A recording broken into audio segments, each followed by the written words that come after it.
শহীদ president Ziaur রহমানের ৪৪তম শাহাদাত বার্ষিকী উপলক্ষে শরীয়তপুরের নড়িয়ায় ঘড়িসার ইউনিয়ন ৪ নং ওয়ার্ড বিএনপি ও সহযোগী সংগঠনের উদ্যোগে দোয়া মাহফিল ও আলোচনা সভা অনুষ্ঠিত হয়েছে। বৃহস্পতিবার ৫ জুন বিকাল ৫ ঘটিকার সময় হালইশার বাজারে বিএনপি পার্টি অফিসে এই মাহফিলটি আয়োজন করা হয়। অনুষ্ঠানে অংশ নেন উপজেলার ও ইউনিয়ন বিএনপির নেতৃবৃন্দ ও অঙ্গ সংগঠনের প্রতিনিধিরা। প্রধান অতিথি হিসেবে উপস্থিত ছিলেন নড়িয়া উপজেলা বিএনপির সভাপতি মুন্সি শামসুল আলম দাদন। এ সময় প্রধান অতিথি তার বক্তব্যে বলেন, উনি রাষ্ট্রনায়ক, উনি গরিবের বন্ধু, উনি ন্যায় বিচারক, উনি এতিমের হক সুষ্ঠুভাবে রক্ষণাবেক্ষণের দায়িত্ব ওনার উপরে বর্তিয়েছিল।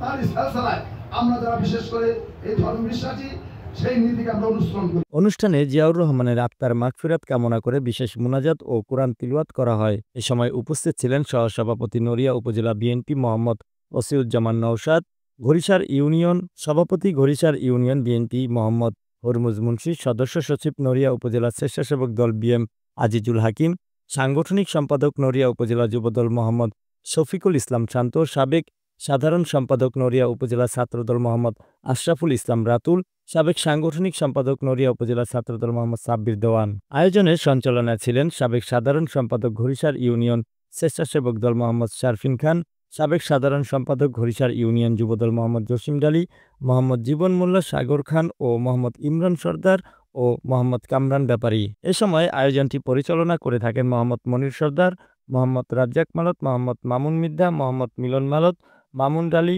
মোহাম্মদ তুহিন মিদ্দা ও মোহাম্মদ আমান। তাছাড়া আরও উপস্থিত ছিলেন মোহাম্মদ সেকান্দার হাওলাদার, চান শরীফ হাওলাদার, বাচ্চু হাওলাদার, রক্সি ডালি, নূর মোহাম্মদ, মোবারক ডালি, আশরাফ শেখ, মফিজ হাওলাদার, কাউসার, খোকন, কাশেম, আলামিন মাঝি, ফখরুল, হিরো সর্দার সহ সংগঠনের অন্যান্য নেতৃবৃন্দরা এ সময় উপস্থিত ছিলেন। অনুষ্ঠানের শেষে অংশগ্রহণকারীরা জিয়াউর রহমানের দর্শনকে ধারণ করে সততা, কর্তব্যনিষ্ঠা ও গণতান্ত্রিক সংগ্রাম অব্যাহত রাখার অঙ্গীকার ব্যক্ত করেন।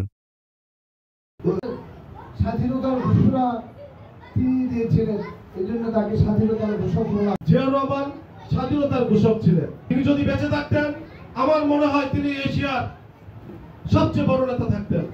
এগোতে হবে।